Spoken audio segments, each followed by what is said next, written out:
SQL injection has topped WAFs top 10 for decades, and there is one reason it's still terrifying: Sqlmap.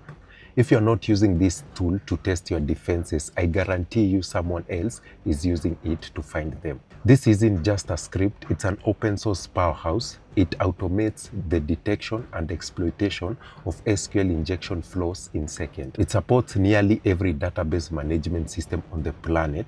With a few flags, you can dump entire tables, bypass login screens, or even gain an OS shell on the underlying server. In order to use the Sqlmap tool, we need first to have a target machine. And for this test, we are going to use the damn vulnerable web application. And then Sqlmap comes pre-installed in your Kali Linux.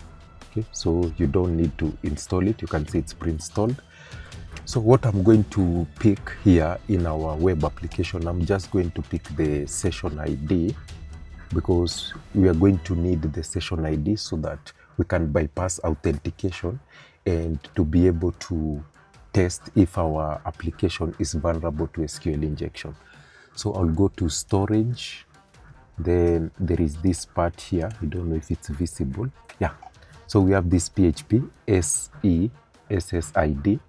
I'll be taking that value. So double click. I'm going to copy that value here. Then down here, you can save it here.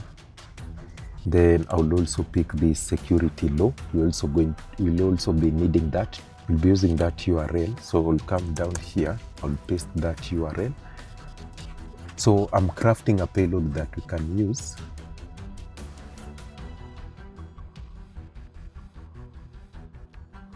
So basically, this is the payload that we are going to be using. So I'm going to copy that payload. I'll provide all the payloads in a GitHub file so that you can be able to also practice using them. So I'm going to say Sqlmap -u for the host, and then I'm going to put double quotes, and then I'll paste our payload there. Then I'm going to close. Okay, so maybe we can start by doing a database enumeration to learn what type of database is running in this particular web application. To be able to get to know what database is running on that system, or to do a database enumeration, we use this option. So that's what I'm going to start with. So I'll come back here, and then I'm going to say -dbs. Okay, then enter. So you'll basically need this payload for it to work. Okay, and you can see it starting, and you can see it has been able to detect that this is a MySQL database. Okay, in the documentation, we're able to see that it supports MySQL database. So you can see it has been able to enumerate the type of database that is running on that particular web application. So the next thing that I want us to enumerate, I want us to see if we have tables available. So coming back to the documentation, to use the table, we need to use this particular flag here. Okay, so delete that. Then we're going to use that flag. You can see it has been able to detect again that this is my MySQL database. So just press enter if it asks these particular questions, but I'll show you a way to bypass these questions. And you can see, if I scroll up here, you can see it was able to detect that the ID parameter is vulnerable to SQL injection. And then down here, we're able to find 28 tables, and it has listed all the tables here that are available in that particular database. Did we get the name of the database? I don't know if we got that. Yeah. Okay, we're able to get the tables from databases. So these are the databases that are available in this particular web application, and you can see it's also able to detect the web server that is running on that particular web application.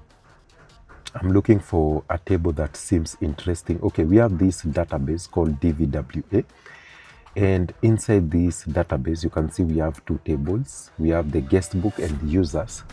I think maybe we can enumerate this database together with the tables so that we get more information about what might be inside this table. So to do that, I'll just repeat the same command, but what I'm going to add here, I'm going to add -d, okay, to do database enumeration. Then the name of the database was DVWA, if I'm not wrong.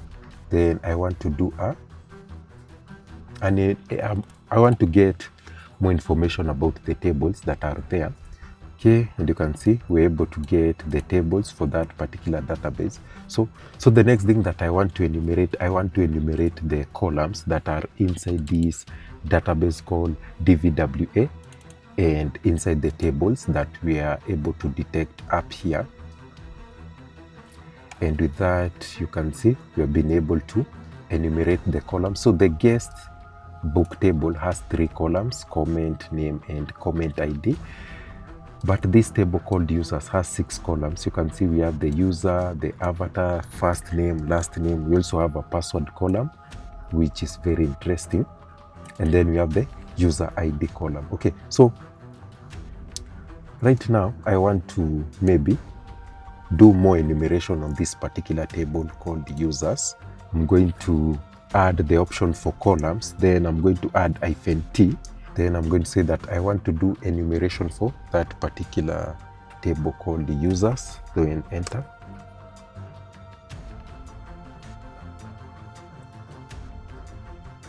So the next command, I'll be dumping the contents that are inside the user tables that we have been able to enumerate. We want to see what is inside these particular columns. So I'll be using the dump flag or dump option to be able to dump the content that are inside that particular users table. Okay, so to avoid these yes and no questions, let me just cancel this. You can add -batch, and it's going to run with default settings or default configuration. So you will not be asked yes or no questions when you are running your scans. So use the -batch option. And with that, you can see it's able to enumerate. And then it was able to find a column called password. And right now, as you can see, it's trying to brute force the password. So Sqlmap can be able to do a brute force attack based on the passwords that it finds on the, if your table has a column for passwords, it will try to see if it can be able to brute force the passwords that are available in that particular column. As you can see right now, it's able to crack almost every password that is available in that column. So this is the table, the users table, and these are the content or information that is available in that user table. You can see we have the user ID. So these are the IDs, the usernames. Okay, so these are the users that are there. Then the avatar. So these are like the profile images for these particular users. And then we have the password columns, which we have all these passwords here. And up here, you can see MD5 generic password. So I guess the type of encryption that was used here or hashing method that was used here is MD5. And you can see it was able to get the last user names and also the first names.